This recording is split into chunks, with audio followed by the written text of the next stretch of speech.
I mean, all we know is what we were told, came out of the blue at the beginning of September, just an email that said, in fact, I've got it in front of me, it says, after a review of your account activity, we've determined you're in breach of our acceptable use policy due to the nature of your activities. And we've placed a permanent limitation on your account. They actually said originally that we could get the remaining balance out. We've not been able to. You try and do that and you just get referred around help centres. And, fortunately... So they've stolen your money?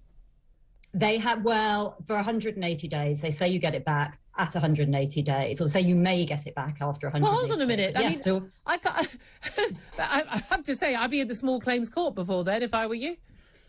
Well, you know what? So that was my first instinct. And then I just thought, this is a business. It obviously doesn't want our custom. And actually it leaves us with a real urgent problem to solve. So if I'm really honest, the first thing we did was just saying, oh my God, how do we get all the people that have got standing orders and direct debits going to us monthly? This keeps the lights of the organisation on. And we can't survive without that money. So how do we get them transferred? So we found an alternative. And I just thought, actually we're not going to put up with this. You can cancel our account, but you're not going to cancel us. Yeah, exactly. This is the thing. This is a very clever, subtle way. Now, could it just be a coincidence that two organisations who have campaigned against lockdowns and campaigned for freedom of speech and freedom of debate on these issues, that in the same space of 2 weeks, they both happen to have their accounts closed down for the same reasons given, i.e. you're in breach because of the nature of your activities, exactly the same wording that the Free Speech Union got. Is there a concerted attempt to shut down some of the organisations that have been speaking out on these issues? I mean, I'm not a conspiracy theorist, but I'm thinking, yes, there is a concerted attempt. Well, and it's not just the two of us, Julia. There's a whole swathe. I think there's about 5 or 6 organisations now, and it's organisations that have taken a controversial standpoint on particular issues. How dare gender you? Issues.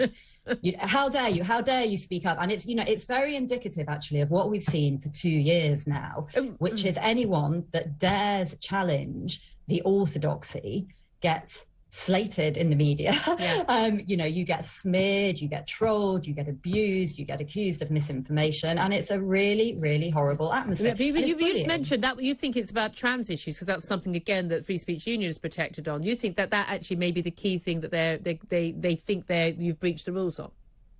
I suspect, I'm speculating at this point because we didn't get an explanation. I'd be surprised if that was the case with us, because we've not really touched that as a campaign. We're far more known for our stance on school closures, on masks, on the children's vaccine, where, obviously we did take a relatively controversial, I think it was a perfectly legitimate position. Well, it's borne out by the number of parents who did get their children vaccinated, so you clearly were representing... Well, it was borne out by the JCVI, Julia. Yeah, the body recommending, they didn't think the children needed this, exactly. Well, again, it's all very suspicious, and I know an awful lot of people are closing their PayPal accounts, quite understandably, to saying we don't want to give our business to a company that thinks it can regulate our freedom of speech. But I think absolutely it is something where we think the government could speak up. Liz Truss, the Culture Secretary, Michelle Donlan, I'm certainly going to ask Therese Coffey, if I've got time, I'm going to talk to her later, the Health Secretary, about this, because this is something they should be speaking up on.